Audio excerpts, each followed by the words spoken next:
নমস্কার বন্ধুরা, এত শীতে সবাই কেমন আছো? সোনাস রেনবো ফুডস অ্যান্ড ব্লগসে সবাইকে স্বাগত। কখনো কখনো ছুটির দিন পেলেই কোথাও ঘুরে আসতে মন চায়, তারপর আবার এত ঠান্ডার সময় তো ঘোরার সময়, তাই ভাবতে ভাবতেই তিনজনা মিলে বেরিয়ে পড়েছি। এটা বর্ধমানের সেই বড় ব্রিজটা, সেই ব্রিজটার উপর দিয়ে আমরা যাচ্ছি।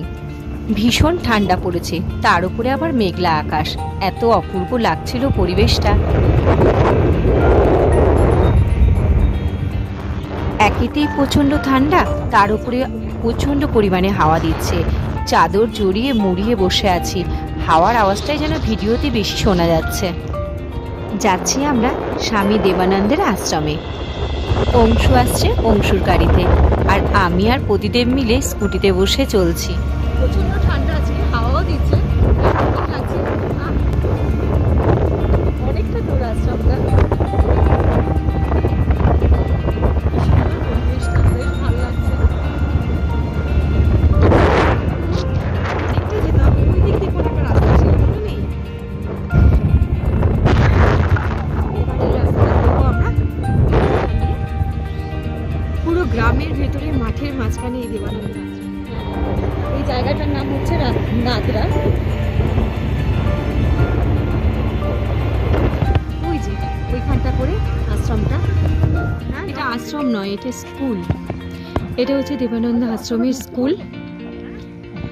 স্কুলটাও কি সুন্দর করে সাজানো। আর ওই যে ওই দিকটা করে আশ্রমটা, চলো ওইদিকে যাবো। চলো এবার আশ্রমের দিকেই আমরা যাচ্ছি। চলে এসেছি পুরো আশ্রমের কাছে। গাড়িটা ওখানে পার্কিং এ রাখা হয়েছে। ছুটির দিনে একটু ঘুরতে কান্না মন চায়, তাই তিনজনে মিলে বেরিয়ে পড়েছি। এই হচ্ছে স্বামী বিবেকানন্দের আশ্রম। এটা ঘুরে ঘুরে দেখবো। আশ্রমটা পুরোটা ঘুরে দেখলাম, খুব ভালো লাগলো ভেতরটা, কিন্তু ভেতরে ভিডিও বা ফটো তোলা যায় না। দেখো কদিন আগে এখানে ফার্স্ট জানুয়ারিতে অনুষ্ঠান হয়, সেখানে দেখো উনুনগুলো দেখছো, এখানে সব রান্না হয়েছিল। আর বাইরেটা এসছি, বাইরেটাতে আছে গোশালাটা, ওই যে ওইখানে গোশালা আছে, পুকুর আছে। তাই চলো ওই দিকটা একটু ঘুরে দেখি। এটা বাইরের দিক বলে ভিডিও করতে পারছি, কিন্তু মন্দিরের ভেতরে কোনো ভিডিও বা ফটো তোলা নিষিদ্ধ ছিল। চলো একটু ওই দিকটা দেখি কি আছে। এই হচ্ছে আশ্রমের গোশালাটা। এখানেও বেশ গরু রাখা আছে। সেই মায়াপুরে গেছিলাম, মায়াপুরে যেমন গোশালা ছিল বড় বড় গরু, এখানেও অনেক গরু রয়েছে। সবাই খাচ্ছে মন দিয়ে। এখানে জল রাখা আছে, বেশ পরিষ্কার পরিচ্ছন্ন কিন্তু গোশালাটা। ওই তুই কি করিস? হ্যাঁ ও মা, এখানে একটা পাপ্পিটা দেখো, পাপ্পিটা কি কিউটি কিউটি। ওই অংশ এখন পাপ্পির সাথে গল্প করছে দাঁড়িয়ে দাঁড়িয়ে, অনেকক্ষণ চেষ্টা করছে ও কি করছে সেটাকে একদম পুরো দেখছে মন দিয়ে। ওর গা চুলকাচ্ছে মনে হয়। চল আয়। হ্যাঁ ওর শীত করছে। ও বাবা, এখানে দেখে, এখানে এরা কি করছে দেখে, একটা দড়ি নিয়ে সবাই মিলে টানাটানি শুরু হয়ে গেছে। দেখো পুরো মাঠের মাঝখানে ওই যে আশ্রমটা। এই যে আশ্রমের পুকুরটা, পুকুরের পাড়ের কাছে এখানে চলে এলাম। খুব বড় না পুকুরটা, ছোটোর মধ্যে ছোট ঘর আছে। এখানে যারা এখানে স্টাফ হিসেবে কাজ করে তারা এখানে থাকে, আশ্রমে খাওয়া দাওয়া করে আর এখানে থাকে। চলো এখান থেকে এবার বেরিয়ে যাই। ওই যে দেখো শ্মশান লেখা আছে, ওইখানটা করে শ্মশান আছে, আর ওই দিকটা যাবো না। ও ঘন্টা পড়লে তোমরা খেতে যাও এখান থেকে? ওই ঘন্টা পড়ে নাকি খাওয়া দাওয়ার সময়, ও তখন তোমরা খেতে চলে যাও? আচ্ছা, আর এমনি এখানেই থাকা হয়? চলো। দেখো গরু খাওয়ার এখানে কত খড় কেটে রেখে দিয়েছে, এগুলোকে বিচুলিও বলে। গোশালা দেখে, পুকুর পাড় দেখে এবার আমরা আমার আশ্রমের ভেতর হয়ে আমাদেরকে বেরোতে হবে। বেরিয়ে এলাম এবার আশ্রম থেকে। আশ্রম পুরো দেখে একটু প্রসাদও পেলাম, প্রসাদও খেলাম, নিয়ে এবার বেরোবো। বাবার আশ্রম আশ্রম ঘুরে এবার আমরা ফিরছি এখান থেকে।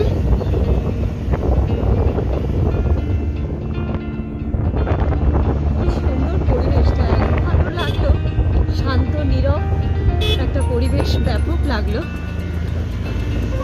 এবার আমরা যাচ্ছি এগ্রিকালচার ফার্মের দিকে, সেই রাস্তায় চলে এসেছি।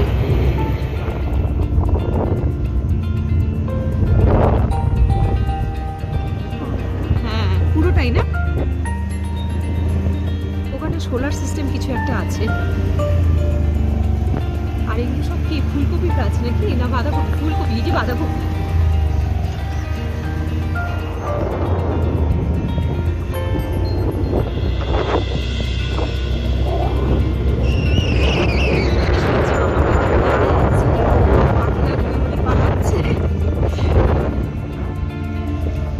চলে এসেছি, কিন্তু ভেতরটা কিভাবে যায় দেখি। বাহ কি সুন্দর না, এটা দারুণ লাগছে। কৃষি কথা, মাটির তীর্থ, রাস্তাটা ছিল, কিন্তু এখন ফার্মের ভেতরে না সেরকম কিছু দেখার নেই। ওইদিকে বড় পুকুরটা, বাবার এই মূর্তিটা কেমন করে ঢাকা দিয়ে রেখেছে। আর ওই যে এখান থেকে যাবো না, ওই দেখো ওখানটা মাটির ওখানে সব ফাঁকা পড়ে আছে, সেইভাবে মেনটেন হয় না নাকি। সেই মেলার সময় মাটির সব যখন হয় তখন মেনটেন হয়। চলো বেরিয়ে যাই, যখন দেখারই যখন কিছু নেই। ফার্মের ভেতরে তো সেরকম কিছু দেখার নেই, কিন্তু পাশে সর্ষে ক্ষেতটা ছিল, সর্ষে ক্ষেতের ভেতরে ঢুকে গেছি। এত ভালো লাগছে জায়গাটা এসে, কিন্তু খুব নীরব নিস্তব্ধ, দারুণ লাগছে পরিবেশটা। চলো একটু দেখাই। দেখো কি সুন্দর না জায়গাটা, দারুণ লাগছে, মনটা ভরে যাচ্ছে। আর এত নিস্তব্ধ জায়গাটা, মাঝে মাঝে পাখি কিচিমিচির আওয়াজ আর একটা ঝিঝি পোকার আওয়াজ আসছে, অপূর্ব। আর ওইখানটাতে কেউ একজন কাজ করছে, একটা বউ। চলো বেশ অনেকক্ষণ এখানে ঘোরা হলো, কিছু ছবিও তুললাম। চলো এবার দেখি কোথায় যাওয়া যায়। চলো, দেখেছো মাথায় করে বিচুলিগুলোকে নিয়ে আসছে, ওখান থেকে বেরিয়ে এলাম ফটো তুলে। এবার চলো বেরিয়ে যাই এখান থেকে। আমরা পুরো হাই রোডে উঠে এসেছি, এবার যাচ্ছি আমরা পাঞ্জাবি ধাবায় ঘুরি ভোজ করতে। জানি না পাঞ্জাবি ধাবাটা কোথায়, তবে গুরুদুয়ারার পাশে বললো, দেখি। হাই রোডের পাশেই পাঞ্জাবি ধাবা, এই হচ্ছে হাই রোড, আর এর পাশেই রয়েছে পাঞ্জাবি ধাবা। আমরা চলে এসেছি, দেখি ঘুরি ভোজ কী করা যায়। ওখানে মেনু চার্ট দেওয়া আছে, আলুর পরোটা, চাটনি, আর এটা হচ্ছে পনির, পালং পনির, পেঁয়াজ। এখানেও আলু পরোটা আছে, আর আছে চিকেন ভর্তা আনছে। এই হচ্ছে চিকেন ভর্তা।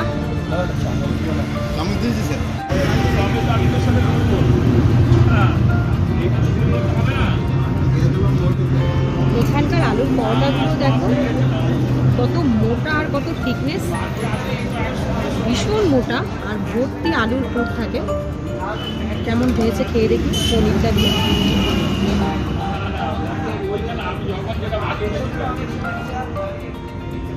তাতে দিয়েছে পেঁয়াজ, আর এটা কি বলতো মূলো। ভর্তাটাও খেয়ে দেখি।